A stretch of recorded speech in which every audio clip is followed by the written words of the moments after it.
What's up, family? It's your boy, Jordan, who it's not about me, it's all about God. Listen, today is Wednesday, and today is the official start of our Who Wednesdays.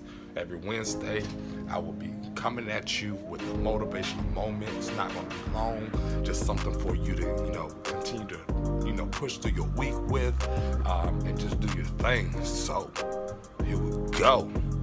Who Wednesdays. Let's go. Here we go. 1, 2, 3. If the Bible was rewritten and the writers put me in it, I wonder how my life would read. Wicked people that have heard of me read just to learn of me, be turned away by what they see. Or what they slump in their sofas, blown away and sober, but my life didn't come to believe. Or what they do it once over, read the pages of my life, and once it's over, close the book and say, that's not how I wanna be. Now that's a sad commentary when I'm buried another public to see. But I pray that they remember me for walking in integrity, being what God called me to be. Cool. So listen, today I want to talk about a real simple subject, okay? I kind of talked about it before, but we're just going to revamp some things, redo some things, whatever. Today I want to talk to you guys about identity. Really, who are you? Jordan, who? You see I did that? Anyway, listen, who are you? A lot of times when we get into the conversation of identity, the first thing we want to do is we say like, LeBron James, who is he? He's an NBA basketball player. We'll say Anita Baker, who is she? One of the greatest vocalists of all time. We get into that, but what happens is we begin to make identity the what we do. We do the identity of where we're from, and we do the identity of who we're related to. And so we oftentimes put identity in a box of the doing and what we have and our accomplishments, and sometimes we even put our identity in our jobs and careers and things of that nature. But that's not your identity. That's your occupation. Those are your talents. Those are your gifts. Your identity is never in what you do, because the reality is, what if what you do ends today? Is your identity so caught up in what you do that you forgot about who you are? Did you forget that you were a king? Did you forget that you were a queen? Did you forget that your true identity is not even in yourself, but it's in God? See, here's the reality. Too many times what we do is we try to make life about us, and we try to make life about what we do because we feel like we will be validated in those things. We're searching for identity. We're trying to figure out who we are. And so what we're doing is we're trying to find the best thing for people to approve us. That's why we'll get into entrepreneurship. That's why we try to make music, and we know this really ain't what we want to do. And we'll do all these things because we're trying to find an identity in something that we think, one, will bring us success, and the other thing is bring us validation.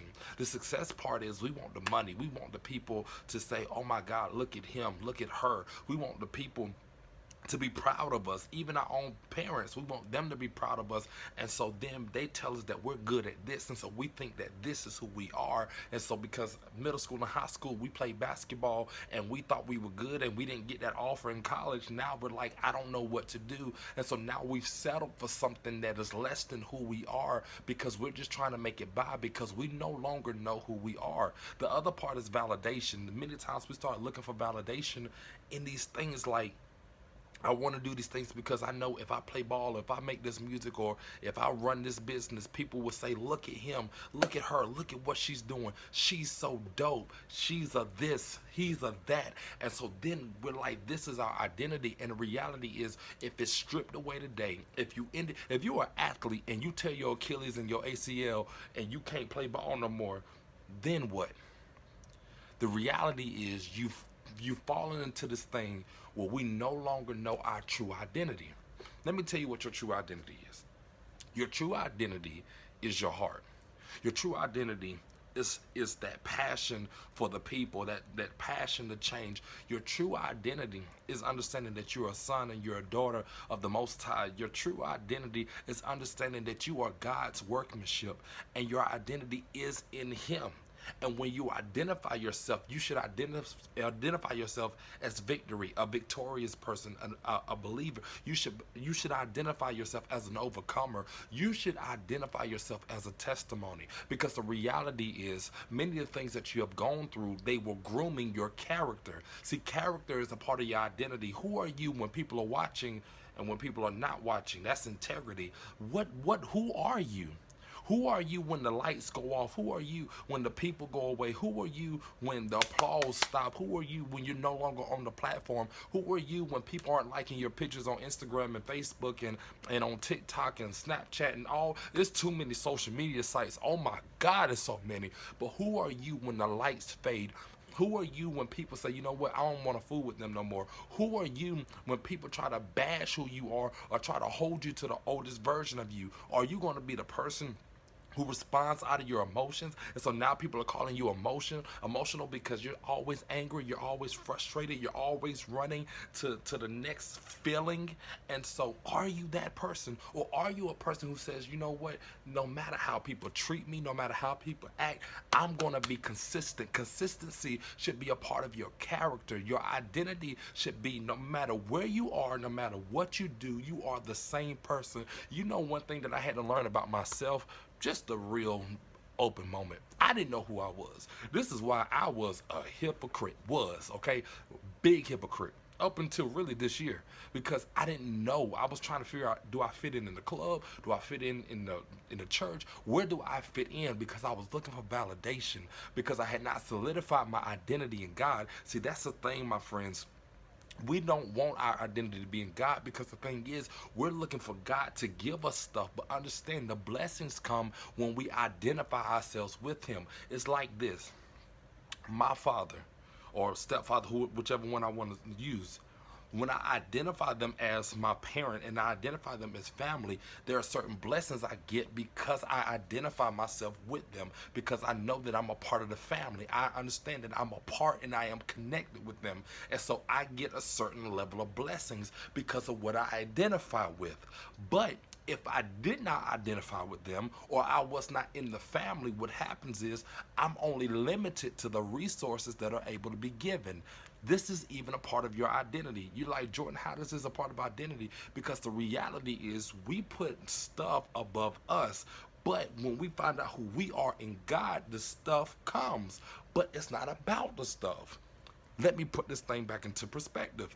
If I know who my father is, I know where I come from. And when I know where I come from, one, I understand what I'm able to do. I understand who I am. But at the same time, I'm able to have certain resources and certain things because of who I'm connected to, because of what I identify with. So if you identify with God, guess what you get? The things of God. You get the peace of God. You get the love of God. You get all these things of God because you identify yourself with God. This is why it is not a bad thing to call yourself a Christian. It's not a bad thing to call yourself a child of God. Why? Because you're identifying yourself with God. What has happened is we have identified ourselves with our pain. We have identified ourselves with our mess ups.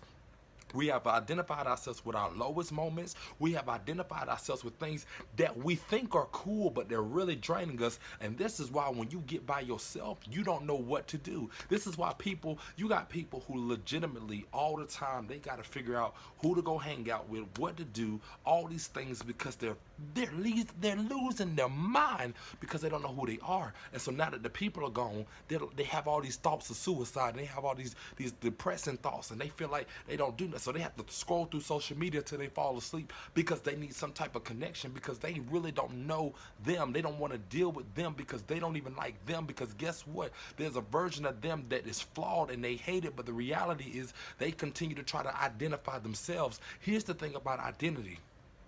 You don't give yourself your name. When you were born, you didn't just come out the womb, my name is LaQuisha. You didn't come out like that. You came out and your mother held you in the arms. And the doctor said, what you gonna name this baby? And your mother said, I'm gonna name this child this, right? That's the same thing with God. God literally is like this. When He birthed you, you gotta remember, He knew you before you were even in your mother's womb. When He birthed you, He had already called you king. He'd already called you queen. He'd already called you beautiful. He already called you wonderful. He already called you amazing. He already called you gifted. He already called you talented. He already called you victorious. But here's the thing. You have to be able to walk into your name. Here's the thing that I learned this week. What my name means. And I want you to begin to look up, what does your name mean?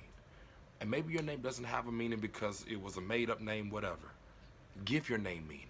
Ask God, what does your name mean? But my name literally means to flow down or descendant of greatness, right? And so when I began to look into the details of my name, I started to recognize I have a really dope name. I have greatness in my name. So if my name means greatness, shouldn't I be walking into it? What does your name mean? Who are you? And at the end of the day, who are you living for? Who are you connected to?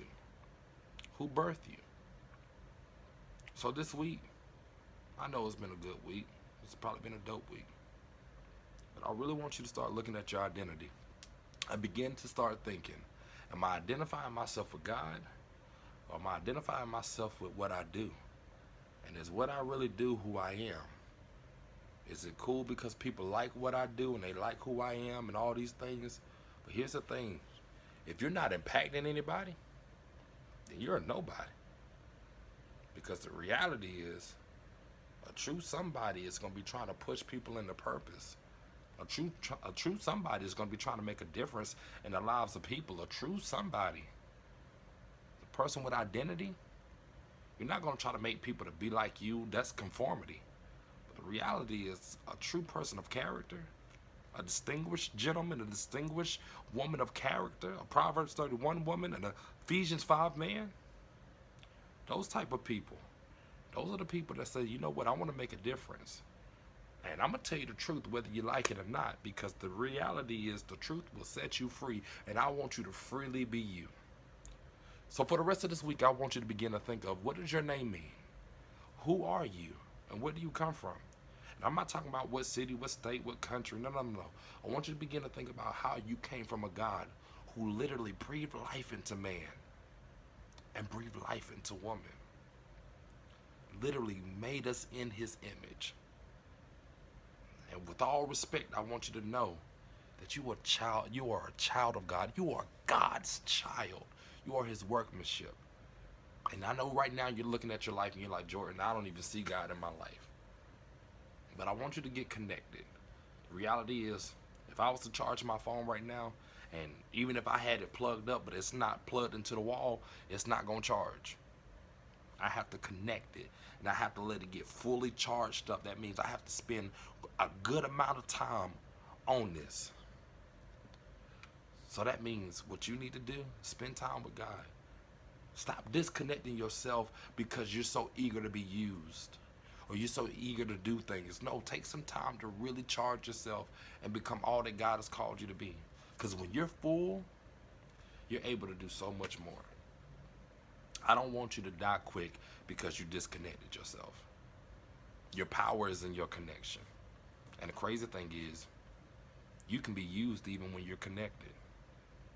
You just may not be able to move a lot, but be cool with where you are. Find out who you are. And remember that your life is not about you, but it's about somebody else. So when you figure out who you are, you'll be able to help somebody else figure out who they are. Guys, that's all I really have for you today. I know this is a little longer video than I intended to make, but I hope that this blesses you. Remember, subscribe to the YouTube channel. Follow me on Instagram, JordanWho1. You can also like the Facebook page. It is Jordan Who. Listen, we are starting this thing. We are motivating, and I want you to remember, if you're a part of this family, our lives are not about us. It's all about God. Everything we do is about God. I'm signing out. It's your boy again, Jordan Who. It's not about me. It's all about God. Remember, deny yourself and make him big. We're making Jesus famous out here, guys. Let's go. Let's go. Am I more like Cain, full of hatred to my brother is slain? Or am I more like Jezebel, sexual in all my ways? Think about it. Am I more like Mary, pure, holy, till I lay in the grave?